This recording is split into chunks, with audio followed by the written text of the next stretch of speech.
Mañana habría cumplido 80 años, pero se fue a los 78 dejando un legado excepcional que refleja experiencias vitales muy simples. Pero esa simpleza, Grisilo Vieites la transforma en emoción con el botón de su cámara. Deixaba falar e el seguía co que facía sempre. Apretaba o disparador en un momento clave e aí están falando todos.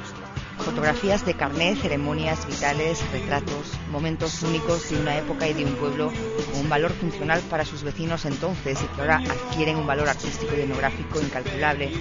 Casi 300 fotografías, la mitad de ellas inéditas, y más de 150 vintage que conmueven a los ojos de cualquiera. O que non encontra a sí mismo é igual, sempre vai topar algo deles aquí.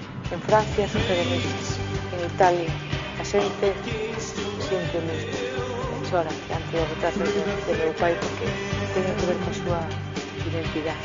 Su hija, también fotógrafa, recupera con esta visión al pasado el legado de su padre. Diría, madre mía, o que eu fixen. Tanto traballei, non? Elegancia, intensidad, nitidez y potencia, así se retrata Grisilo Vieites a través de su obra. Magnífico fotógrafo. Pero no era que